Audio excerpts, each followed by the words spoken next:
Fala pessoal, Janser aqui. No vídeo de hoje a gente vai falar aqui um pouco sobre, a gente vai começar a falar, né, sobre as Flexbox. A gente tem para essa aula, né, eu preparei para a gente falar aqui sobre o argumento flex e o flex direction na criação dos nossos layouts, e a gente tem várias outras propriedades aqui que eu vou estar abordando em outros vídeos. Certo? Então, o que é, né, essa propriedade flex? A propriedade flex, ela vai definir do espaço vazio que a gente tem na nossa tela, o quanto que a componente que foi definido nesse argumento flex vai ocupar desse espaço vazio. E esse espaço ele vai se orientar, né, na direção ali, a gente tem, né, um eixo principal que a gente define com o argumento flex direction. Só lendo que é bem confuso, a gente tem aqui um exemplo de uso, né, do argumento flex, mas eu não gosto muito da forma que eles abordam aqui na documentação oficial, e eu vou mostrar para vocês aqui na demonstração a forma que eu acho melhor de entender, né, de definir os valores aqui do argumento flex. Certo? Então aqui no VS Code eu estou aqui com o meu simulador Android aberto. Eu não vou mostrar aqui a imagem do iOS, porque o que acontece em ambos os dispositivos é idêntico, então não tem por que eu mostrar aqui o iOS, certo? E aqui a gente tem, né, a nossa tela da aula passada, que a gente trabalhou sobre Position, e como eu falei, né, na aula passada, eu vou, para cada aula desse curso, eu vou criar uma tela para que a gente possa desenvolver o que foi trabalhado na aula nessa tela específica, e definir um botão aqui, né, na tela inicial, para que a gente consiga se navegar, né, para a aula, para a tela específica sobre a aula, né, sobre o assunto que está sendo desenvolvido. Então aqui eu vou, como eu já fiz isso antes, eu vou acelerar aqui dessa vez. Eu vou criar um novo arquivo chamado Flexbox. Esse arquivo eu vou mencionar ele aqui no app.js, mencionar aqui no nosso navegador, né, criar uma tela e criar um botão, né, nesse botão aqui para navegar a gente para essa tela que a gente acabou de criar.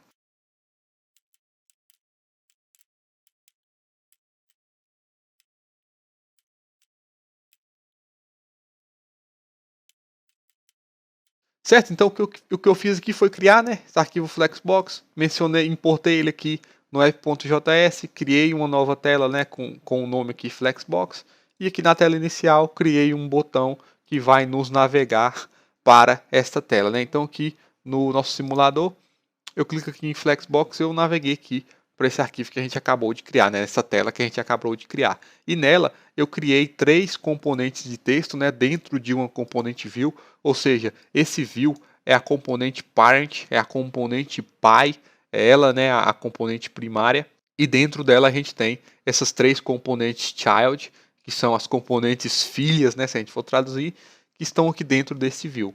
E o que eu vou fazer aqui agora é criar alguns estilos, e eu já explico aqui para vocês.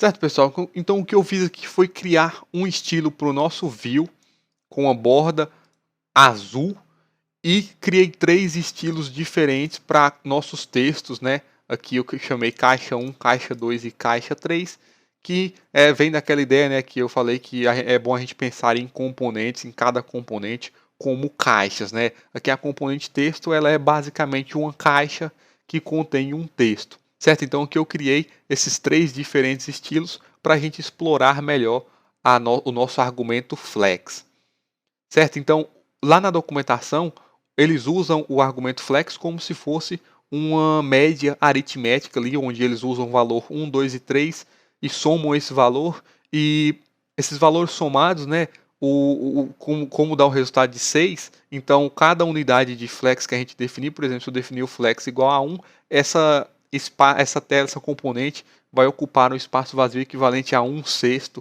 do espaço vazio, né, o que é meio confuso de se imaginar. Então aqui o que eu gosto de usar é a flexbox, né? Esse argumento flex como se fosse porcentagem, né? A gente pensa não o uso literal da porcentagem, como definir aqui, por exemplo, flex como 100%, né? Usar o porcento ou um string, mas pensar que o 100% é equivalente a 1 e o 0% é equivalente a 0, né? É um valor entre 0 e 1. Então Pensando dessa forma, eu consigo definir, por exemplo, se o nosso view, eu quero que ele ocupa 50% desse espaço vazio aqui que tem na nossa tela. Então eu defino o flex como 0,5, né, equivalente a 50%. E aqui se eu salvo, a gente vê que o nosso view aumentou de tamanho, né, que ele ocupou 50% do espaço vazio que tinha antes. Se eu defino aqui como 1, né, que é equivalente a 100%, ele vai ocupar todo esse espaço vazio. Então agora que a nossa componente parent ela ocupa mais espaço, né, a gente pode alterar esse valor aqui para nossas componentes child, que são, né, esses textos.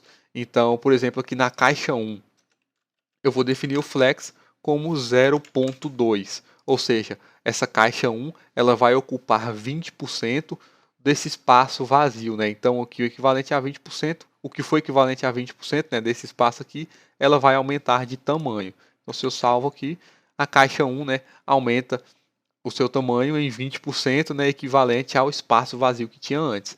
Se eu defino aqui na caixa 2 um flex como 0,3, ou seja, 30%, a caixa 2 vai ocupar 30% desse espaço vazio que a gente tem aqui. Então, se eu salvo, né, a caixa 2 aumenta de tamanho. E aqui a gente já ocupou, né, 0,2 e 0,3, 50% do espaço vazio.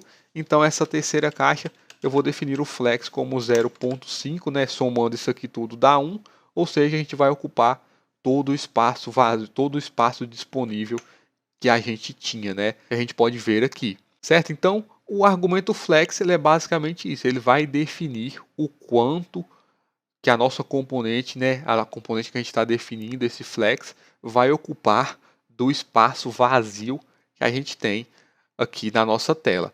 E ele se orienta, né, o argumento flex, ele se orienta no flex direction, que é basicamente ali o eixo onde o flex se baseia, né? O flex direction, o padrão, o valor padrão dele, deixa eu voltar aqui na documentação, a gente pode ver aqui que o flex direction ele tem como padrão o valor coluna, né? Ou seja, a direção que o nosso flexbox, que esse espaço, né, que vai ser ocupado é verticalmente, né? Como se a gente pensar aqui no plano x e y, por padrão ele vai calcular esse espaço verticalmente. E a gente pode alterar esses valores. Eu preparei aqui um slide.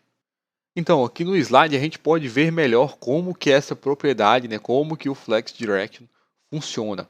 Então, aqui a gente tem por padrão, né, um argumento column na nossa componente part, né, nesse view part. A gente pode pensar no view como essa caixa de fora aqui, né? Então, quando está definido como coluna, o nosso eixo principal ele é um eixo vertical, né, se orientando de cima para baixo. Então, as componentes serão montadas, serão organizadas de cima para baixo. E quando a gente definir lá a propriedade flex, o espaço que será ocupado, né, esse espaço aqui abaixo da caixa 3.